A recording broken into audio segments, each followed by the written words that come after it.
And do you know what the funny thing is about all this? What? The Mormon podcast, Mormon Stories podcast, that one we watched clips from, Yeah. was actually removed by court order.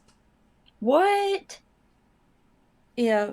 So it's actually, but it was a court-ordered removed from the Mormon Stories podcast YouTube page.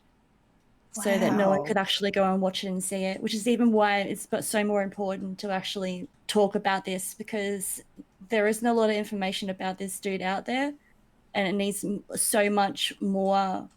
Like it's a much bigger thing than just this guy as well. You know what I mean? Like for everyone to go out their way. Wait a minute. If it was court ordered to remove, that means we can't link it, and I don't know if we can show it. We can show it. How can we show it? How can we show it if it was court ordered? No, I get that, but it was court ordered. You know what I mean? We won't link it. What? So what's going to happen there? The Mormon Church is going to go after a really small podcast talking about the story? Well, no, it's not that. It's just if it was court ordered to take down, then I don't think you're supposed to show it. There's re-uploads. There's re-uploads of it. Okay. All right. Sounds good. I reckon we'll be fine. Yeah. I don't know how nothing works. I don't either. We don't know nothing. We'll have the Mormons calling our mamas in a couple days. Oh God. I don't know.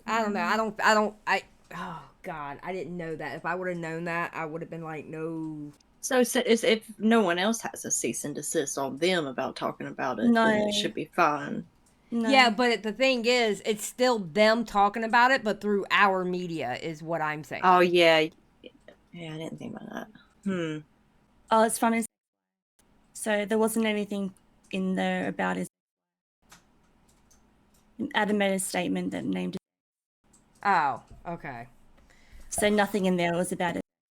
Yeah, okay. Okay. That makes sense. That's all right. All right. Jesus That's all right. Christ, bro. I was like, Eva, what in the fuck?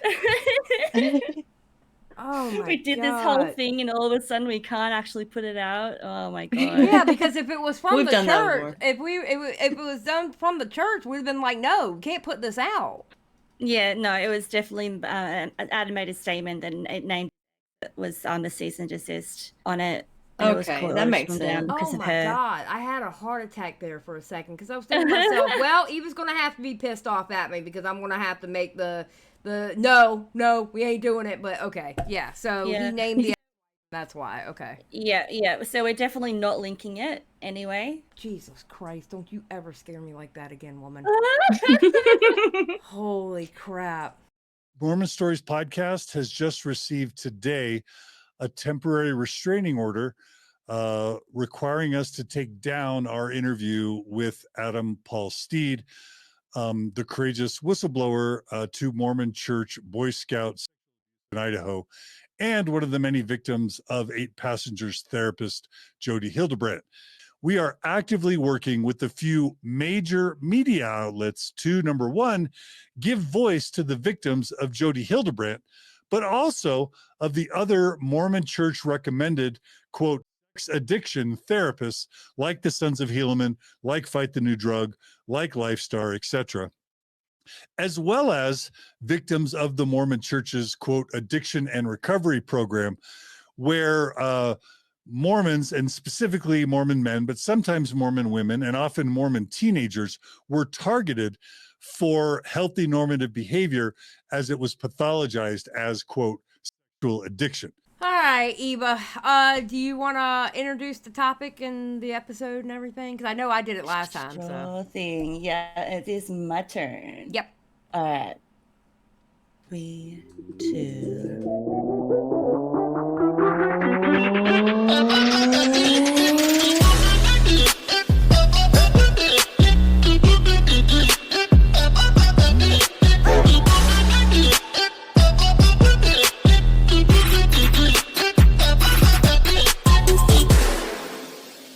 Hello, hi, and welcome to the broadcast. My name is Eva, and with me today I have Miss Xylie Star. Hello. And of course, Miss SumBunniLuvsU. Hello. So today we have a bit of a kind of a niche topic. It's sort of going towards what we have already been looking at with Jodi Hilderbrandt and Ruby Franke with the sentencing that happened in the last few weeks. So what happened here is that we have this dude that just popped out of nowhere when they were talking about Ruby Franke and Jodi Hildebrand sentencing out the front of the courts, and he's like, hey, you want to know about Jodi Hildebrand? And he basically just spilled his guts. So this is the first time I've heard of him, but I feel like he's done a lot of podcasts and a lot of interviews before this. But this is probably like the most public that people have seen him. So he's got some issues with it. And if we want to play this little clip here, it's probably going to give us more of an insight about what's going on. Okay, so it says breaking. Adam Steed, former patient of Jodi Hildebrand, compares her to Paul Bundy. Oh, after sentencing hearing, compares his ex-wife to Ruby Franke. Oh, okay. I think he meant Ted Bundy. Ted Bundy. Oh, yeah. I was about to say, am I out of the loop? Who's Paul Bundy? his second cousin. Yeah. Well, funny thing is, when I read Paul Bundy, I was actually thinking Ted Bundy. So you know what? Yeah. I got it. I got it. It's okay. It's okay there, Phil Foss. I got you. We got you. All right. Do you guys want to know who Jodi Hildebrand is? Here, I'll answer your questions. He's her attorney. He can't answer them. My name's Adam Paul Steed. I want you to know the same court that has ordered us not to share these documents is covering up this racket that Jodi Hildebrand had with the Mormon Church. Oh my God! Thank you. Oh my! I love him. I love him. I stan him. Oh my God! Yes, yes. Yeah, Ruby Frank. When I saw Ruby Frank, I saw my ex-wife sitting there saying the exact same thing. You have no idea how many victims are out there that their minds have been messed up so much with this. I'm the guy that got Jodi's license from Doppel removed. The Doppel department said, we have evidence here for criminal charges against Jodi. This is 13 years ago. Whoa. Yeah. He's been fighting this for 13 years. Oh my God. He's been knowing what's going on for this long. And finally he's like, right, now's my time. You can to about shine. tell. Like I don't know, it about seems like he's on something, but I think he's just riding the high of being able to say all this. Yeah. Yeah. It's identical stuff. So I almost fell over in the courtroom when I heard Jodi say that she loved those children. Jodi doesn't love children. Jodi's like Ted Bundy. He said that my act to turn Jodi Hildebrand in was an act of vengeance, and they took my kids away from me. This court was sitting there completely in bed with Jodi. Pain and suffering when you talk about. Oh my God, he is. I agree with him 100%. I agree with him. Yeah. I've been screaming that this whole time because you have to look into the Mormon Church if they look into Jodi, because the Mormon Church was who was sending people to her. Exactly. Something and she finds a way to hurt you. It makes her blush. It makes her feel euphoric. I've seen her act that way and look that way in the worst of circumstances. So I always compare Jodi Hildebrand to Ted Bundy. Well, damn. Yeah. So basically he's like, she's getting off on how much that she ruins people's lives. Yeah. Like, it makes her blush. It makes her, giddy to see someone's lives go in ruins. Dang. So, yeah. I just love how he slid in and said, y'all want to know who Jodi Hildebrand is? Yeah. Yeah. So this is a thread that I found after looking at a whole bunch of videos. I was like, oh, this is awesome. So this Gen Next Door person has gone through a whole bunch of really important clips. I think it was a couple of different podcasts, basically Mormon stories and another one. And it's just the most important parts of each of the ones that he's been talking about. So he talks about his life, he talks about Jodi Hildebrand, and he also talks about the things that he did to her as well. So, LDS GA Harold Hillam, BYU's Honor Code Office, and LDS therapist Jodi Hilderbrandt seemingly all conspired to destroy the life of a BSA LDS abuse whistleblower, which is Adam Steed. The corruption shown in this podcast is mind-blowing. Must see clips in thread since podcast is 6 hours. So the podcast is a very long podcast. Okay. So this is basically all the clips that have the most important stuff in it. Okay. So let me tell you this. All right, that's probably general attorney, because BYU's Honor Code Office, that's Brigham Young University. Oh, okay. It is a very big university in Utah that's highly Mormon based, because it's obviously because it's named Brigham Young University. Right. Yes. Yeah. Yep. So this first one, Steed, Adam Paul Steed describes the cover-ups. Okay, cool. Out of it, though, was this horrificness that there was something that was starting to be common, and that was that Boy Scouts America was sending child abusers when they'd get caught at camp. Wait, he's the Boy Scouts of America dude. Yeah. Oh. What? Yeah. He had a hand in getting Boy Scouts to America not taken down because they're still around, but basically exposed. Yes, yeah. Exposed how a lot of the boys got molested. Diddled. Yeah. Yeah. Yep. Dang. To LDS bishops instead of to the police. And the bishops were protected under the bishop penitence rule when people confess, so then the records wouldn't have to be reported for the stat, and they wouldn't have to report the child abuse. And that's what Brad Stoltz did. And they sent him to a bishop, and the bishop reported he was fine, and then he went back to camp. And in a state where and this was previous to him abusing me, and then we started to hear tons of other cases that were identical. And this was in a state that if a child abuser was in the public school system and got caught, that they would have to take him to the police, and he'd go to prison for like 20 years. And yet in the Mormon church in the same state, they would get caught at scout camp, and then they would be right back working at scout camp or switch to another scout camp. There were more child abusers coming out of Camp Little Lemhi that we started to find in that area than there were in the epicenter of the Catholic Church. You know, oh my God. We need to protect this guy. This guy needs to be protected at all costs, because the stuff that he's saying, I'm hoping he's going to be okay. Yeah. Because of Especially because of the 8 passenger being such a big story. Okay. Yeah. And now people are looking at him and his story. Yeah. The feds need to step in. The feds need to step in. I'm sorry. They need to step in. Yeah. This case was way bigger than we ever understood, and the more victims came forward with these horrific stories, and that's my dad and mom would sit there and get called. Once these post-register came out, we got called and called and called and called by victims, like hundreds of victims, as we listened for 6 hours, traumatic stories. Oh my God, that's horrible. Yeah. Oh. As they'd come forward.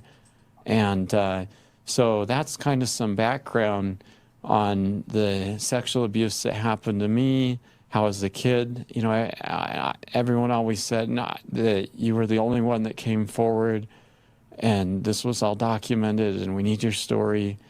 It just kept getting bigger and bigger because there was a way bigger abuse situation going on than anyone imagined. That's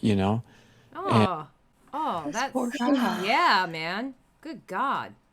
Yeah, so he's had a lot of background with this sort of abuse. So it's just So Steed told BSA about his abuser and other kids' abusers, and he's told to keep quiet. Steed, a 14-year-old, sees kids still being abused and calls the police. Steed and his dad sue BSA and work to change the statute of limitation laws in ID. Church lies and minimizes it. There is 24 plus victims. Golly. And there were letters going as if they came from the first presidency all over the Mormon church in Idaho and Utah talking about this singular event, you know, that they had immediately done the right response with child abuse. It only happened once. And, you know, we published those in the Peter Zuckerman Post-Register. We published that letter. And then all these victims came forward, and there was all this documentation of cover-ups, and this story just started exploding. The next one is Steed's dad lost his CES job because he refused to keep quiet about the Boy Scouts of America abuse and because he was fighting for the statute of limitations reform. And we had like death threats, and we had emails against our family, and the CS came to my dad, and they said that his leader right over him, and I remember this, he said to him, "You can't talk to the news anymore. You can't talk to any of these places about this. You can't help with this process. If you do, you'll be fired from the CS." And my dad was like, "Hey, all of our life we taught these kids how to stand up for truth and do this, and now that it's the most important time to do it, if you ask us to close, you know." No. That's so disgusting. I know. Yeah. That's so disgusting. Just literally telling them to be quiet or else you'll lose your job. But like that is like blackmail basically, isn't it? Like, yeah, it is. It is. Close our mouths and not talk. Then I'm ready to resign. And that's how he lost his job. He says he resigned, but they put him in an ultimatum where he couldn't defend the children that were sexually abused. You know what? Good for his dad. Yeah. His dad was like, F off. We gotta see what CES means though. Including tons of his seminary students. He had 10 in his classrooms at that point. 10 students that personally confided with him about being sexually abused at camp. Oh my God. Church educational system. There you go. So he was so his dad was a teacher in the church and refused to be quiet about, okay, there we go. All right. Yeah. So this next one is just Steed reacting to the church's actions. I just think, really briefly, I think it's worth noting this conflict of interest between a very prominent, wealthy, and powerful church, the Church of Jesus Christ of Latter-day Saints. True. Its control of state legislatures, like in Utah, like in Idaho, and like in Arizona. Yeah. And then the Boy Scout, its prevalence in the Boy Scout community, and then its use of its power, money, and its law firm, Kurt McConkie. Oh my God. Yeah. See, that. I didn't know there was like connections between the Mormon church and like Boy Scouts. Oh, yeah. Yeah, I had no idea. Mm-hmm. Wow. They got their hands in everything. Yeah, they do, especially in Utah, and from what they're saying, Idaho and Arizona too. Yeah. That's crazy. Yeah, that is very crazy. Dang. To pressure and intimidate and silence victims. I don't know how a church that taught about family and love and truth of Christ turned into this global institution. Oh, it's so sad. Like, how did the hypocrisy turn to that? Why did they betray all the people that tried to believe in the Christ stuff? Like, how did they do that? How did they turn on their own kids? I know. That's beautiful. That's basically what they did. They turned on their own kids. They turned on their own parish. You know? Yep. Like now it's like toxic to go to church because there's so much of this covered up stuff. And the church became the richest church in the world. Hundreds of billions of dollars, maybe. Yep, and it's tax-free in the United States. Let me tell you. So this next one, Steed reflects on the church hiding the abuse of thousands of children, all for money. Oh, God, this is going to be gross. I already know I'm going to get upset with this one. Or a couple million, and they should have that because it takes a hell of a lot to get your innocence back and feel vindicated when it's been hid by the institutions that are supposed to protect you and love you. And he said that not in his lifetime would the statute of the church had such control over the laws in Utah to keep victims from coming forward, that not in his lifetime would that change. You know, I found it funny that they allowed them to do a plea deal. Yep. Because I feel like in the discovery, more shit would have come out about Jodi Hilderbrandt. The Mormon Church already knows about Jodi Hilderbrandt. Oh, yeah. That's the thing, is that like they're only being trialed for what they got caught for. Yeah. They're literally not expanding it any further. And that's why I was just like, that's like the plea deal also includes them saying that anything that was brought up in court in this instance is not going to affect any other court hearings from there on further, right? So, like, what they found out here isn't going to implicate them further down the line when if something else pops up in the church. Yeah. So like that, I feel like that you're not getting trialed for you as a whole person as a whole, like for what you've done to a whole bunch of different people. Like I know it's kind of like this double jeopardy thing that we've already talked about. Like you can't get done for what you've already been done or whatever. Right. But I feel like that everything else surrounding it, like it should be taken into account. Yeah, No, it should. Yeah, if it wasn't, if all this stuff with their business and stuff wasn't brought up in this trial, it can still be brought up with something else. Yeah. And it sounds like he has a story, and I bet you a whole bunch of other people got a story. Because of the statutes, they could never come forward. And I, as a victim, and I know that the craziness leaves you when you're validated, and the bad people are held responsible. And when in my book now, if you a pedophile is bad, but if you're an institution hiding it, you're just as bad, especially if you're doing it to.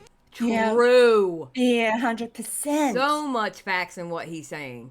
Thousands and thousands of people for money. And the thing about Tim is just that, like, or he says not in his lifetime, that they get the church would pay $20,000 or $40,000 after sending someone through hell for coming forward. Bro, tax the churches. I'm sorry. We gotta start holding these people accountable. This is ridiculous. Yeah, if we're supposed to have separation of church and state, this ain't it. No, I know. I agree. I don't understand how this is even possible for them to have so much say in the law. Because everybody there is Mormon, and they wanna protect their church, even though their church, in instances like this, like with the Boy Scouts, and instances like Ruby Frank and Jodi Hilderbrandt, they were doing wrong, and they should be held accountable for it. I don't care what church this is. If you are, if you have your hand in covering that up, then you need to be held accountable. Yes. Absolutely. Yes. Ugh. So this next clip, many years later, Steed is getting engaged. LDS GA Harold Hillam and son meet with the fiance's family and disparage Steed, calling him dangerous, money hungry, etc. I was excited to get engaged with my wife. She went to Haifa University away from BYU, and we decided to get married, and she was calling home to tell her parents that she'd get married. And did you say Haifa? Haifa University in Israel? In Israel. She had an elite scholarship, and she was Dutch, and she was from Holland. And I guess Elder Hillam was the president of the General Authority over Europe at that General Authority, there you go. That's what GA stands for. General Authority. Time, or Western, or whatever it was, over Holland. And he had chosen to call my wife's father into the third quorum of the 70 as a general authority. It's an area authority, right? It's an area authority, yeah. And apparently when she called home to tell her parents about this exciting news of meeting a boy, they knew who I was, but that we were going to get married. They didn't even give her the chance. They interrupted her and said Elder Hillam's family was in their home eating dinner, and they're so glad that she's broken up with me and it's over because this guy was so dangerous and terrible on. Bro, I'm sorry. I am so sorry. No. Gossiping behind, yeah. No, it's not the gossiping. It's the interfering and wanting to ruin his life. That's what that is, because of what he did about the Boy Scouts. That's crazy. Bro. All these things he'd done at scouting for money, and how terrible he was. And who was saying this to your former wife's parents? Elder Hillam's son, and I think Elder Hillam was at the dinner table, and my wife. This is why you were engaged here? Yeah, we were getting engaged. We decided to get married and call our parents and tell them we were getting married, and she called back in tears saying she had called her parents to announce our engagement, her parents in Holland. And at that moment, they were at the dinner table with Elder Hillam's family talking about how terrible I was as a person. Just all these terrible things about my family and everything. Wow. And her parents were like, we're so glad you're not getting married to this guy. And then she didn't even know how to tell them she just got engaged. And she called me back in tears, and she was, what do we do? I don't know what to do. And we ended up getting married outside of what they wanted. Wow. That's so crazy. That's insane. This next one, despite Hillam's interference, they proceed planning the wedding. On the wedding day, Hillam then calls the temple president and tells him not to allow the wedding to proceed, and calls Steed a terrible guy and a liar. To the temple day, where her whole family and her dad and her mom and everyone were there, and we were just getting ready in the temple cellar at the Idaho Falls Temple. Elder Groberg was 45 minutes late. And we didn't know why, and then we got married, and there was a bunch of stuff going on. My wife then was super upset. I don't know everything that her parents were telling her. It was a really rocky beginning. Later, after all this stuff came out years later, the secretary to Elder Groberg had been in our family stake, and she contacted my dad, and she said, I have to tell you guys the truth about this. That day that your son was going to get married, Elder Hillam called Elder Groberg and President Groberg of the Idaho Falls Temple and spent 45 minutes while he was supposed to be going to the wedding trying to convince them to call the wedding off and not let it happen in the temple. Oh my God. Oh my God. God don't like that. Like, God don't like ugly. I'm so, like, this is just crazy to me that these people that are so high up in this church have so much ugliness in their hearts. Oh my God. Yeah, this is gross. This is really gross. And he said that he was telling him that this was this terrible kid at scouting that had lied about all these abusers and all this money and everything. And finally, Elder Groberg said, this is my temple and my calling. After they got into a heated argument, this lady overheard, she said it was like a heated argument inside the temple in the office. And finally he said, this is my authority under my jurisdiction, and these people will get married, and he hung up the phone. Good for him. Oh, good on him. Wow. So those are two pieces of how this guy influenced our life. We were married, and so just to summarize, I just want to highlight this.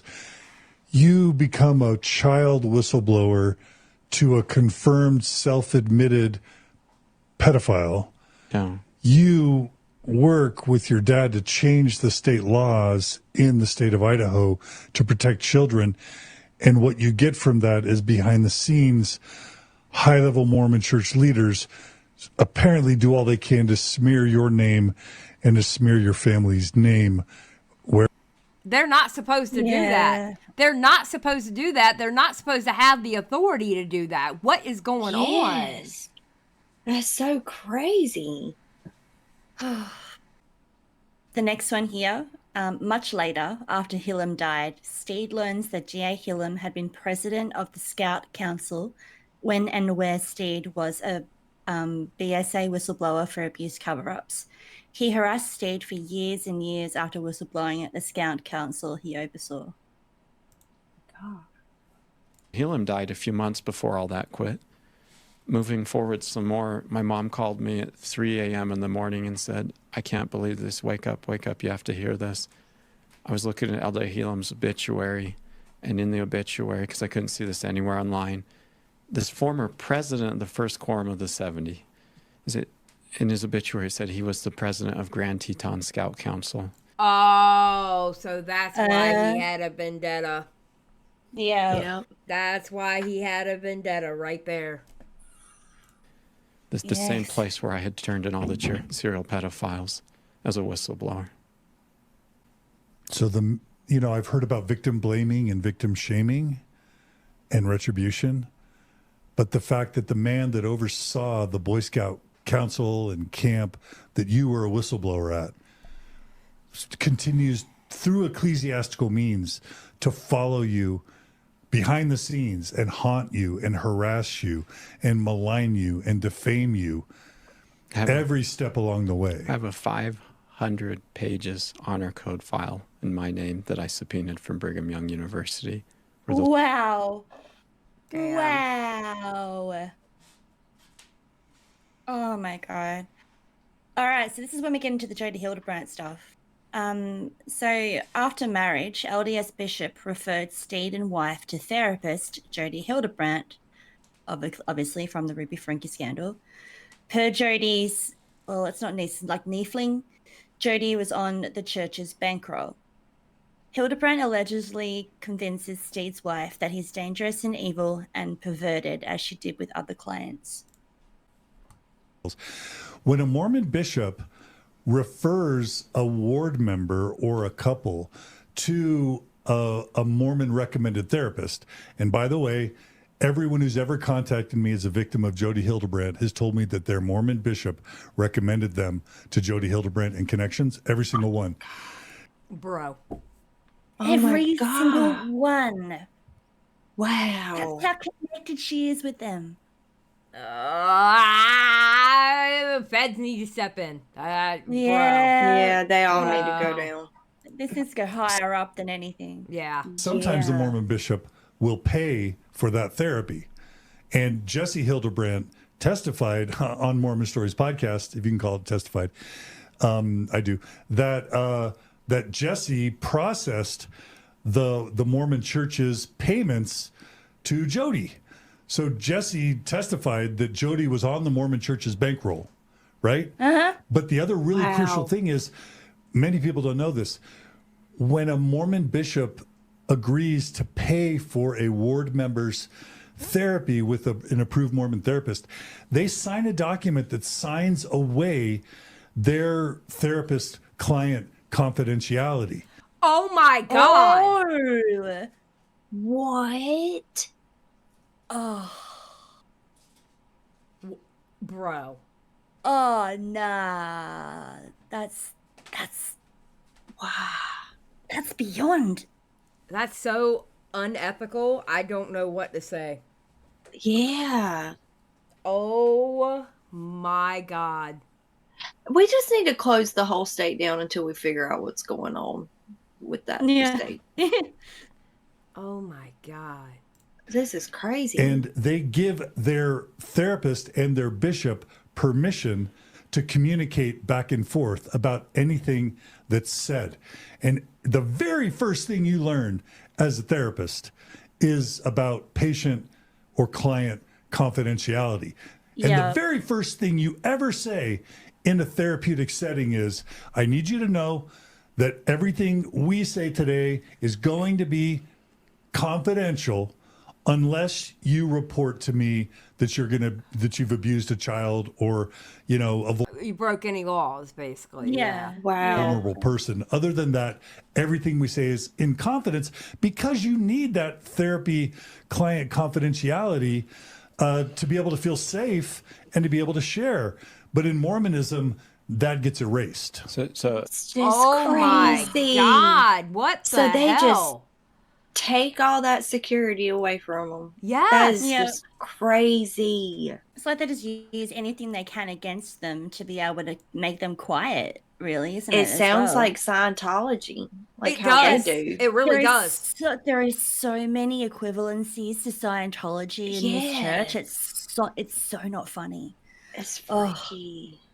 So the restraining orders are filed and divorce filed, and outlandish allegations are made against Steed. Jodi, LDS bishop, and honor code official all speak, breaking all confidentiality rules and seem to inspire against Steed. Steed is kicked out of BYU due to lies told about him, pushed by Jodi. He was set up. Because they already had a bone to pick with him because of the Boy Scouts of America stuff. Yeah, they just wanted more information so they can hold it over him. Oh my Yeah. God. They said Jodi will ruin his life. that in the BYU Honor Code office, they have rules that they can't contact bishops. In a set of notes there, the one in your left hand. This is Honor Code Office case notes by Ed Morin again. Yeah, Jodi literally weaponizes the Honor Code office to weaponize his bishop, to weaponize my bishop to get to me. Wow. So this is Honor Code Office, BYU Honor Code Office, Ed Morin, making notes about Bishop Steve Reif, who was bishop, March 13th, 2009. Talked with Bishop Steve Reif by phone, home phone. I provided the last known bishop as Bishop Kevin Santiago, but noted that Adam may have moved on. He made it clear that he will verify that Adam is in that ward before he provides specifics. Bishop Reif noted that he will not make any reference to BYU, nor that has reported Adam to BYU. I think I need to read that sentence again, because tell me if that's right. This is Bishop Reif making sure to say he's going to mislead or deceive. Yeah, he's not going to let them know that the Honor Code Office and Jodi Hilderbrandt had talked to him. He's going to make sure that this new bishop doesn't know that. Oh my God. Wow. Oh. Yeah. So Bishop Reif noted that he will not make any reference to BYU, nor that has reported Adam to BYU. So this is basically the church, Bishop Reif, the Honor Code Office, Jodi, all conspiring to break their own rules and to deceive people about it. Yep. Wow. Friends of Steed start also getting called into the Honor Code Office with allegations of wrongdoing and told to stay away from Steed. Now, those people that start coming with me, the Honor Code starts calling them in and threatening them that they can't be near me. And that's where those Honor Code files, where there's all these different people that the Honor Code interviews about sexual abuse that happened to them as a kid and all this stuff, and then it gaslights them, accuses them of having an affair, and puts them on probation with the one girl.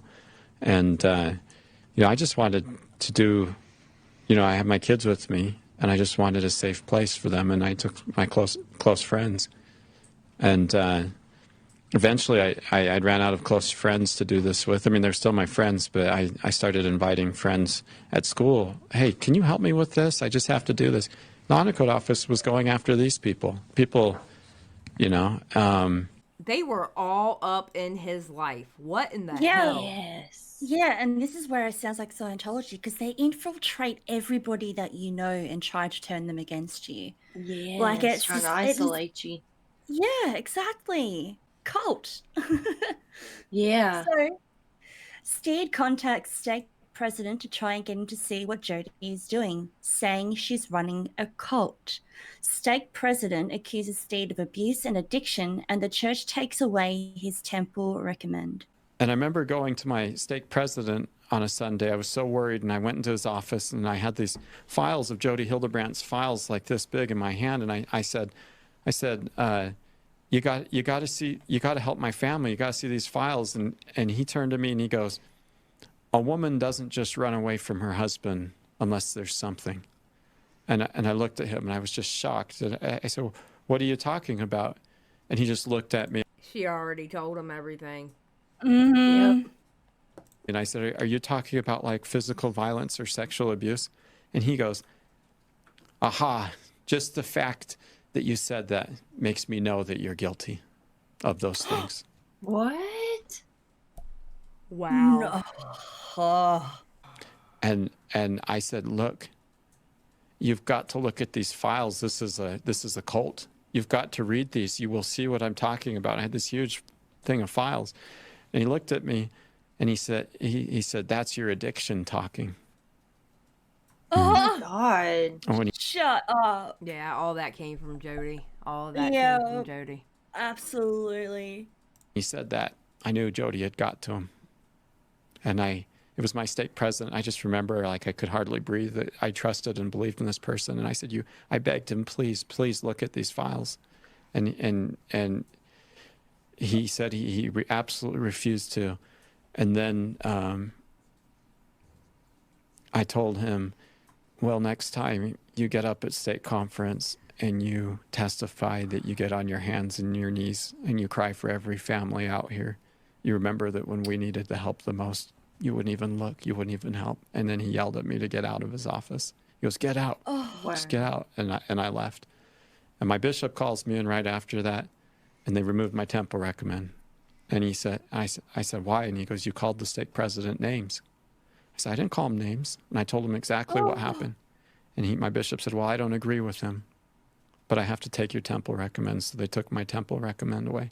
As a part of the divorce, HCO docs are used against him, but they also show the HCO misdeeds. Steed's dad compiles the info and sends it to BYU. VP of BYU calls Steed in and says they'll help him. She tells Steed if he sues BYU, it'd be paid by tithing money. Tithing money. So he doesn't sue. What is tithing money? That's the money that the parishioners give to the church. Yeah, 10%. Oh, okay. So basically, the people of the church will pay for the lawsuit. Mm-hmm. In other words, the church will pay for the lawsuit. Yeah. Yeah. And in the president's office at BYU, and Jan Sharman, the vice president, calls me in personally. So I'm finally, somebody's listening. And she says, we can do this the legal way with attorneys, and then we can't talk, or we can talk through this and I'll help you. So I'm just like, you know, let's talk through this. I just want to get back to school and just be able to move forward. And we get talking, and she lets me know that part of my conditions when my emails to them was that they had to fire Ed Morin from the Honor Code office, get these dangerous people out of there. And she lets me know that she said it in terms like this: I've removed Ed from that office. We've transferred him to a different job where he can't hurt anybody with this stuff or work with people in this manner. She goes, but we're not going to publicly say that or anything because we don't want that to happen. You know, we don't want to hurt BYU. And I'm agreeing. And part of the talk, I said, well, if I sued the university, I said, would the settlement be tithing? And she said, yeah, it would be tithing. Oh, now all of a sudden it is tithing. I didn't know that this was the richest church in the world with like hundreds of billions of dollars. I'm like barely living rent to rent, working on tractors in people's yards so that my kids can sit in the tractor with me because I don't have money for a babysitter. And I have like $100,000, $150,000 of attorney fees I still hadn't paid at that point. And I mean, and I'm sitting there. And you asked her if tithing. Yeah, she told me that it would be tithing money used to pay it. And I told her I didn't want, probably what I'm doing right now, where I'm too righteous to get help. Yeah. And the thing is, I didn't want to take tithing money that I thought was to help women, the sick, the afflicted. You know, I thought, okay, I'm good enough, I'm strong enough, I don't need this. And she said she'd take care of me. She called me in like 2 more times. So basically the money, if you won, would be taken away from people that needed it. Yeah. Instead of directly from the church. No, it's directly from the church because, okay, that's directly from the church. Right. Because the people are giving the tithes to the church. Yeah. Right. But I think he turned it down because he thought that it was going to be going to people who needed it more than him, not realizing that the church was like how rich worth the billions. church is. Yeah, exactly. Yeah. Exactly. That's the whole point. Yeah. Oh, God. Yep. So Hillam had recently passed away, and suddenly Steed gets his temple recommend back, and BYU invites him back. Despite BYU's VP's assurances that they'll help him, they don't pay his tuition or do anything to make up for all the harm they'd caused him. He can't afford to go now, so he doesn't. I'm thinking I got a full ride scholarship. They're going to pay for room and board. They're probably going to give me a cash settlement to help me because they understand. I showed in the documents just the part of my custody case, attorney fees for how the honor code stuff had to be discussed, how much that affected the case, all the stuff that was separate from what would have been a normal divorce, the thousands and thousands, like $40,000 of attorney fees wrapped around the honor code stuff or something like that I had to pay.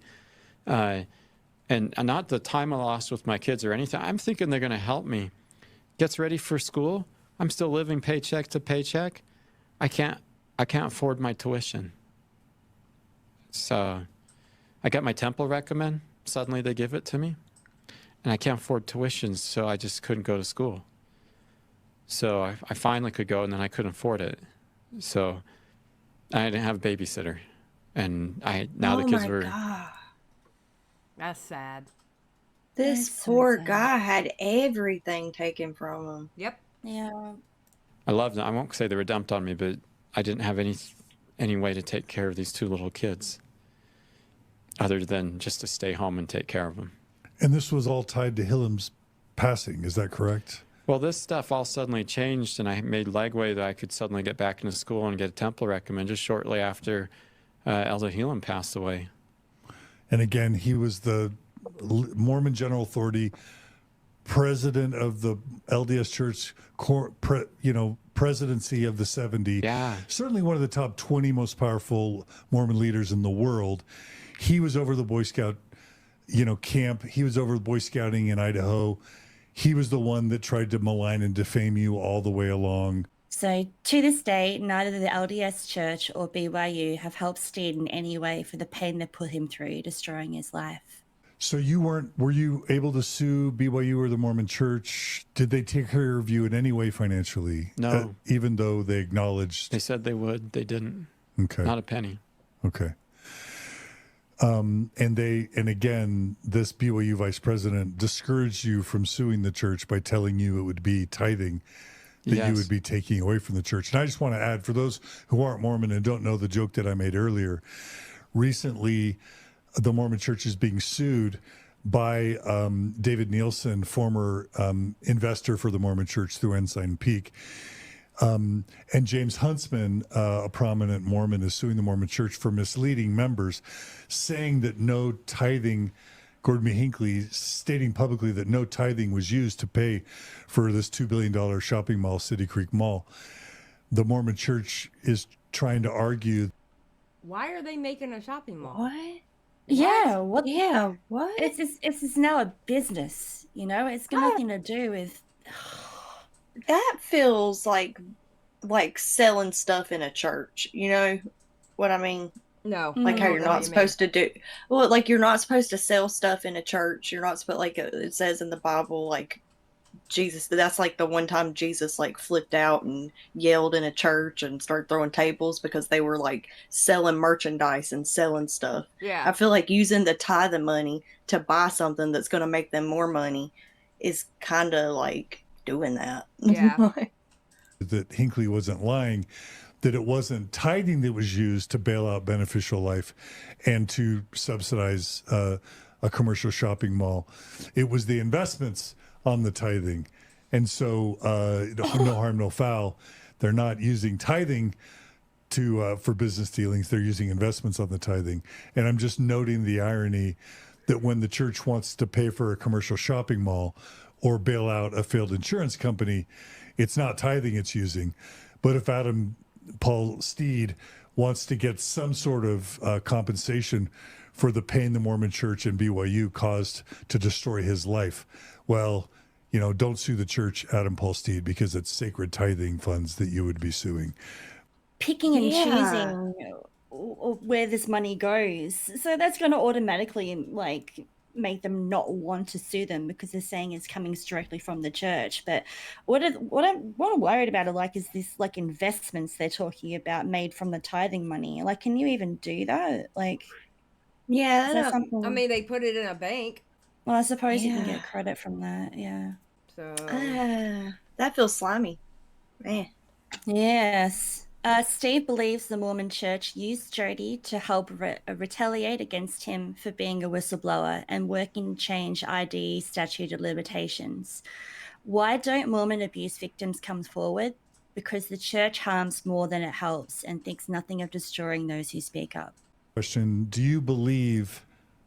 You don't know this, but do you believe that the Mormon Church possibly used Jodi Hilderbrandt to retaliate against you and your dad for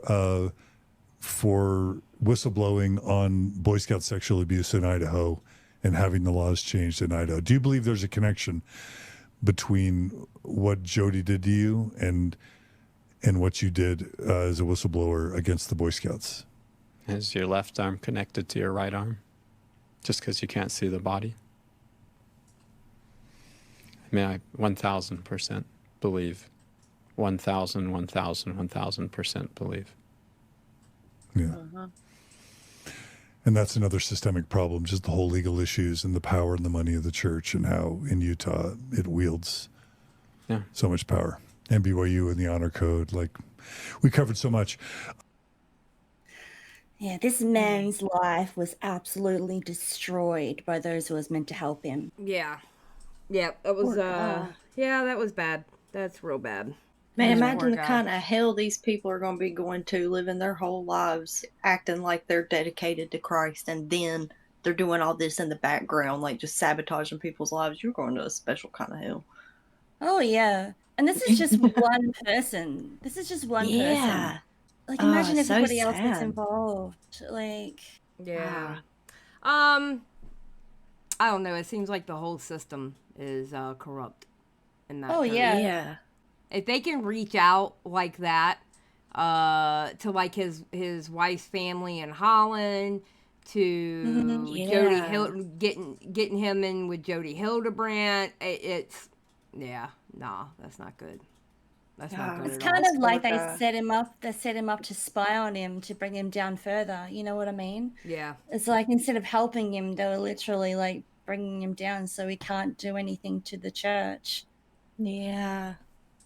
It just seems like so much interference that is not necessary. Like, it's just so sickening. It really is.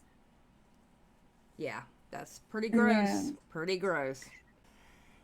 Oh, I don't like this story. I don't like this story. That story is icky. It's scary. It's like, yeah, you can see how broken this poor guy is, and that's what's really sad. It's like you can feel how hurt he is by just everything that's happened in his whole life. Yeah. Such a fucking shame. Such a shame. All right, well, I guess take us out. You got a lot of editing to do. Yeah, I do. Don't I? Oh my god. Well, we got one in the hole though, okay? So don't worry about it. You're good. All right. Well, that was the broadcast, bringing you updates on the Adam Steed connections and Jodi Hildebrand and stuff to do with the church. What did you guys feel about that? Just in general. It's gross. It's terrifying. It's very terrifying. A church is not supposed to have that much involvement in your life. I'm sorry. No. It's supposed to be a place of worship and a place to go to if bad things are happening to you and you can have somebody to talk to. It's not supposed to be, they're not supposed to inundate themselves in your life completely. Coming down to your friends, coming down to your wife, your relation, none of that. It's none of their business. Yeah, and that's another sad... Oh, go ahead. I was going to say, and even like infiltrating like where you're supposed to feel safe in therapists. Yeah. And then like even like guiding them towards Jodi Hildebrand themselves, knowing that Jodi Hildebrand's going to be telling everybody that you're involved with in the church things. Yeah, they weaponized her. Yeah. Oh, they absolutely did. They absolutely did. Oh, okay. All right. Well, say goodbye, ladies. Bye. Bye, ladies. Bye.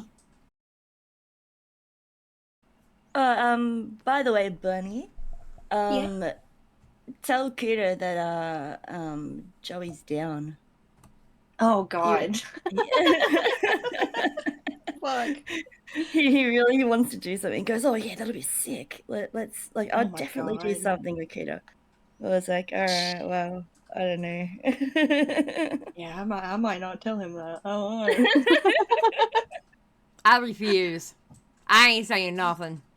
Nope. Funny. No. Oh no. Mm-mm. Y'all ain't ruining my husband with y'all's crazy men. No, sir. My husband is pure and he will remain that way. Mine's already too far gone. There ain't no helping him. Yours, actually, yours and Eva's both are a little far gone. But that's okay, though. That's why we like them so much. That's all that matters. Yeah, me and Eva, we balance them out. True. Yeah. Very true. I guess you can say that. Eva's like, yeah, maybe. I don't know if I can do much about that, to be honest. So.